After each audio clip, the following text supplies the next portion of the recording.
created these pseudo names, Tiftunubu, and all these names for all these people. It was so very interesting. I also admire your intelligence, the way you analyze issue. I'm a Pan-Africanist, so I really love when I see brilliant Africans making analysis on things that affect their country. So that's why I've been following you. I try calling in, and it's very difficult to get in. So tonight, when you have this StreamYard link, I'm like, okay, this is my opportunity. And I'm so lucky to be the last person to speak as well. Thank you so much. I'm happy to be here. Yes. Yeah. So I may not be a Nigerian, but I'm not a stranger to Nigeria. Let me first of all give a background of who I am so people understand what I'm going to say and why I'm saying it. I immigrated to Nigeria in the year 2000. I was 15 years old. Obasanjo just took over in 1999, a year after I arrived. I did my primary school in Nigeria, secondary school, wrote my WAEC in Nigeria. I went to New Horizons College in Niger State, Minna. I live in the Middle Belt. I've been to Kwara State many times. I speak Hausa very well. So I'm a half Nigerian, I will say, because I live in that country for more than 10 years. And I spend most part of my life there, and I have friends, family up till now in Nigeria. So if you wrote common entrance and you wrote WAEC, you should know Nigerian history, you should know the politics. And me being a Pan-Africanist, I have followed through most of the political activities in Nigeria. So that's what gave me, just to give you a background of who I am, so that I will be able to make analysis on the ongoing issues in Nigeria. Thank you very much. Please. Yeah. So I tried learning Yoruba, but I did not. I speak Hausa perfectly, because when you live in the north, Hausa is the common language there. So next to it, because I live in the Middle Belt close to Kwara State, so you have Yoruba language, but the Kwara people, sometimes some of them speak Hausa as well. So my Yoruba is not good. So what I want to speak here tonight, Mayegun, the issue of Nigeria. I'm from Liberia, by the way. The name of my country is Liberia. And if you know Liberia, Nigeria helped us in the 90s when we had civil war in our country. Liberia was falling apart. We fought civil war, from 1999 down to 2003, and Nigerian forces helped quench the civil war in Liberia. So Nigeria was the hope of the continent, the giant of Africa, the country we all look up to and say, one day in the future, this is going to be our China. This is going to be our United States. If Nigeria succeeds, Africa succeeds. Every African, especially if you live in West Africa area, I'm not talking about regular people or people who really analyze issue, you will know that Nigeria was the hope of the continent. But unfortunately, in the last 10 years, we've seen Nigeria going down the drain.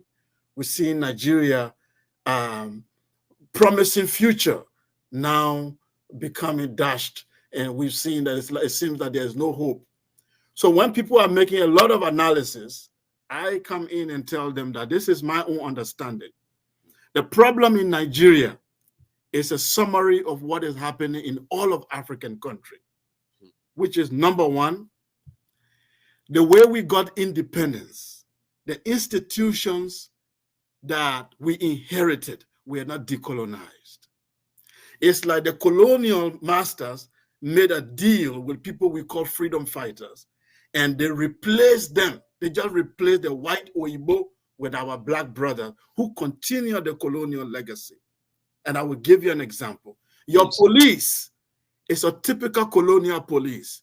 During the colonial era, the police was meant to protect the colonial elite.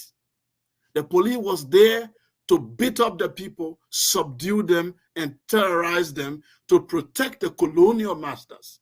That's what the African police do now. That's what the Nigerian police does.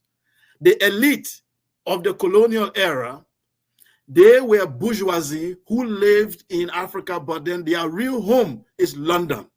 Their hospital is Paris. When the colonial masters get sick, they take them to Lisbon, they take them to Paris, they take them abroad to go to get treated, in the what they call the metropole. And the Africa was the farm, was the place they work, was where is where you extract the natural resources. The London is where you go to enjoy it. Our elite are following the same pattern. The educational institutions were designed to make the colonial masters to look like saviors and tell the people who have been exploited to appear as if they are being indebted. They have to be grateful to the colonial masters for giving them education. Why that education was actually a miseducation. If you watch our education today, it followed the same pattern. The religion was created to pacify the public in order for them not to stage a revolution. The colonialists were in bed with the religious masters. They tell the people to calm down. In fact, our traditional rulers, some of them were compromised. Those of them who refused to compromise were removed from their throne. If you compromise with the colonial system, then you remain on your throne. Today is the same thing. Our traditional leaders have to compromise with the men in Abuja. The unknown forces in Abuja, in the capital, they have to connive with them to destroy your destiny. Now, all I'm saying here is that the colonial system continues, but it has just changed face. It just have a black face on it. So I say this to tell you, when people say, let's divide Nigeria, let's break up the country, let's have a Yoruba nation, let's have a Igbo nation. As a Pan-Africanist, I'm sad, because our philosophy was to create a black United States of Africa. So when we see now that a country like Nigeria cannot survive, that means that our theory has been debunked. But here is what we tell people. It doesn't matter if you divide Nigeria today into 7 countries. The same elite who are in bed with London, who are in bed with these forces in Europe, they will be the same elite who will take over this country. Example, South Sudan and Sudan. Did South Sudan become better after they broke out from Sudan? I don't think so. Many countries are broken up in Africa after independence, but it was the same elite who were transported to those new countries. The main people who wanted actual freedom were killed, were removed. Those who wanted real transformation were replaced with the bourgeoisie. Then the second thing I want to say, the forces, the internal forces that are working in African countries are against the people. If you look at Nigeria very well today, you can determine the future of Nigeria by looking at the forces that are controlling Nigeria. What are these internal forces? One, the religious group. I grew up in northern Nigeria. I went to school there. I was born a Muslim. I studied the Quran. I went to, if you have been to Niger State, Mina, if you know the institution called RET, Islamic Education Trust in Mina, controlled by Sheikh Ahmed Lemu. Those are the people that brought me up. They gave me scholarship. I went to that school in New Horizons College. I graduated there. I learned the Quran. I was a Muslim until I started traveling, and I decided to put religion aside. What I saw in northern Nigeria is that these people were colonized twice. They were first colonized by the Sokoto Caliphate through the Islamic Revolution.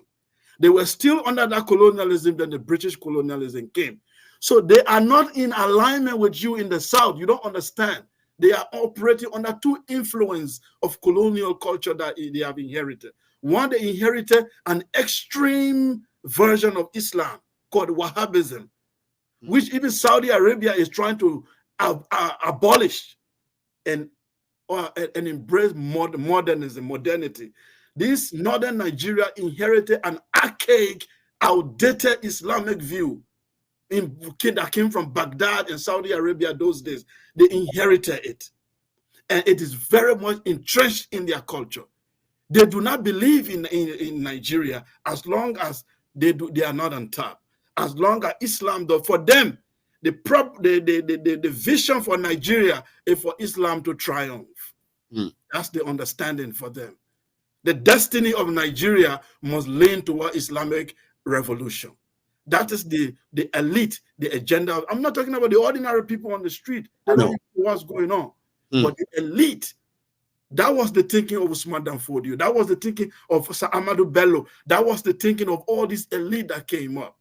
They designed, when they took over the army, you don't understand why they influenced the army in Nigeria.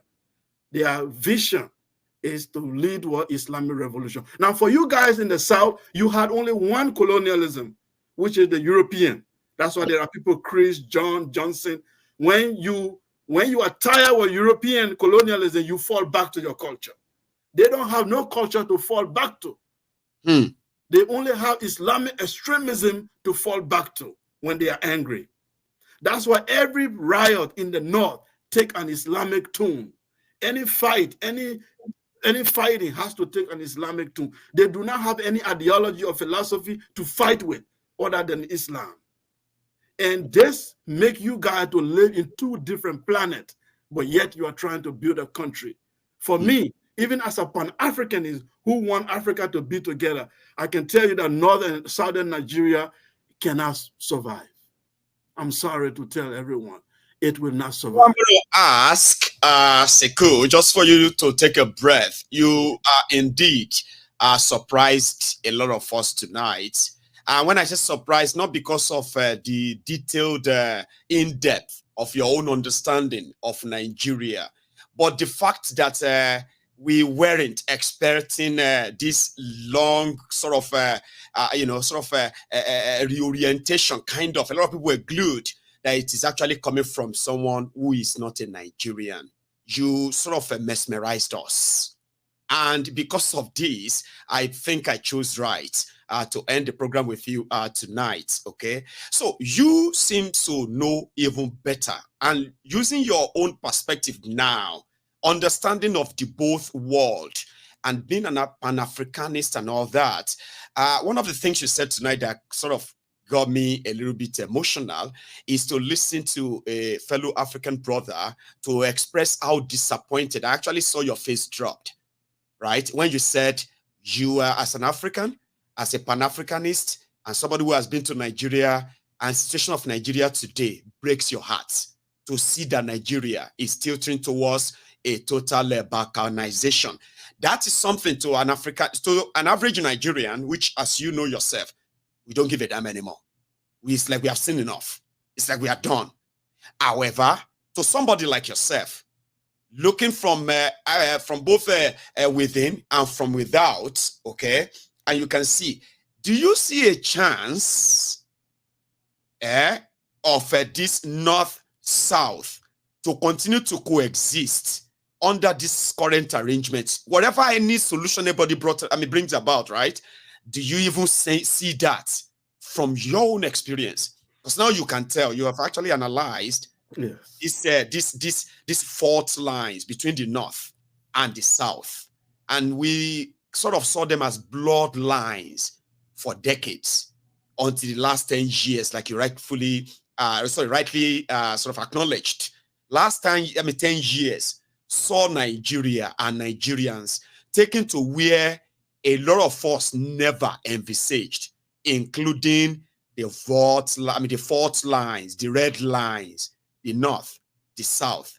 So 2024 and beyond, with what you know and what you have told us so far, you see Nigeria exist for another 10 years as the north and the south still, with the way things are going. I want to hear that.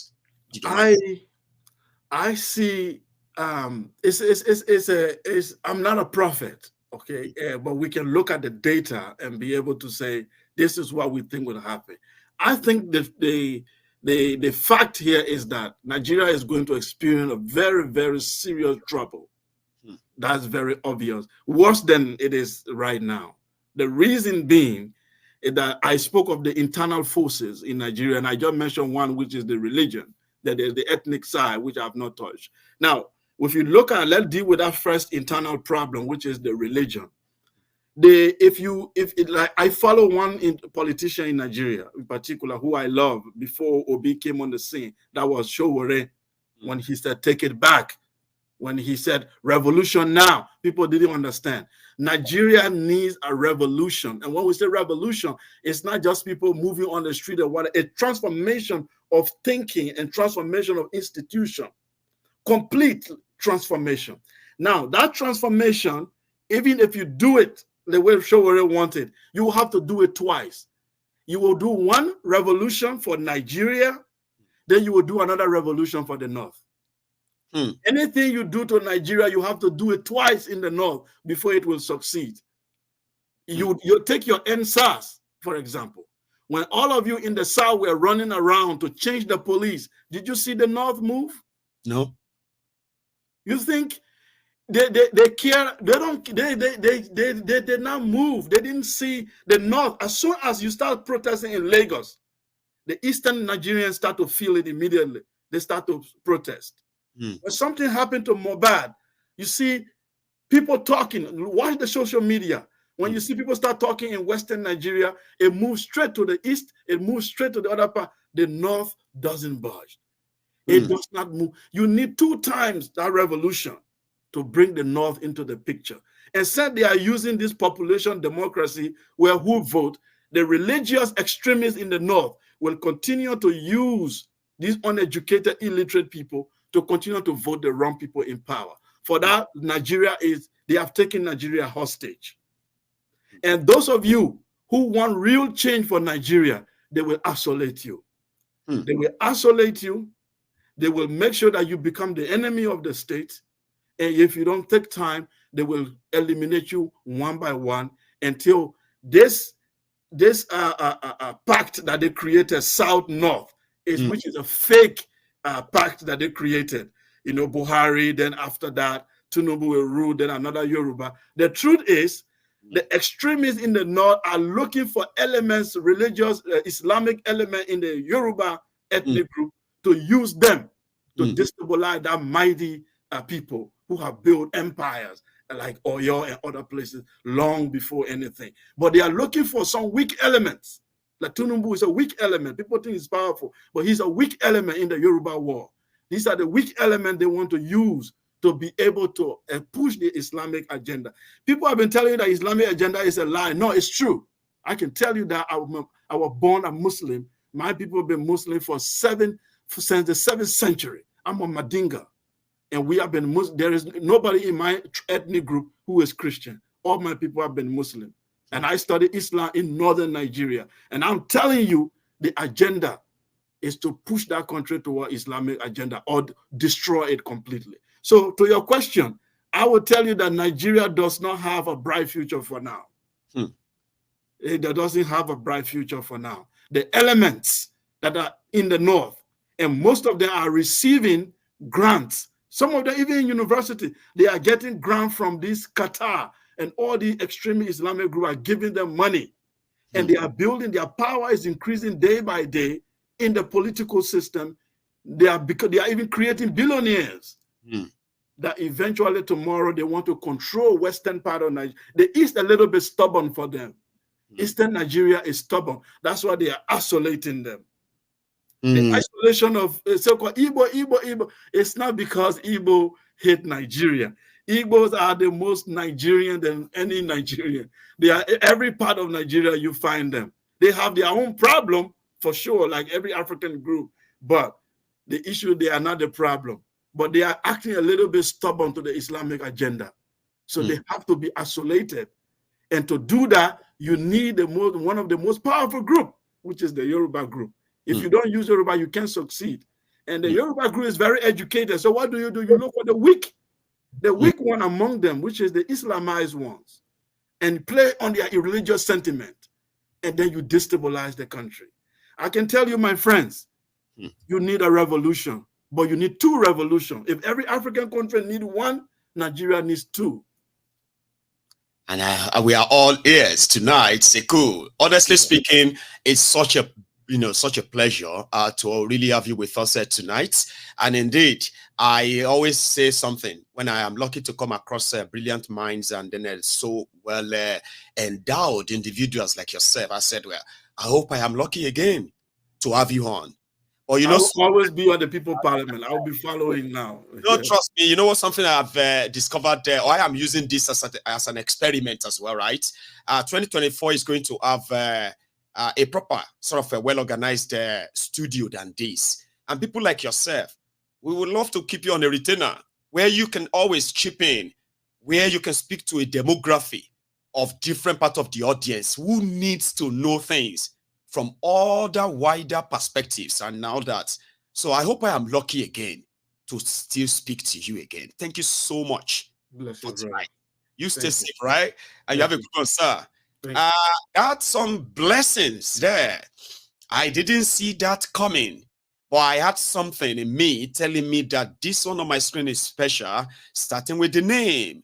You see, when I see other African brothers, right, they will present themselves as a Pan-Africanist. You see,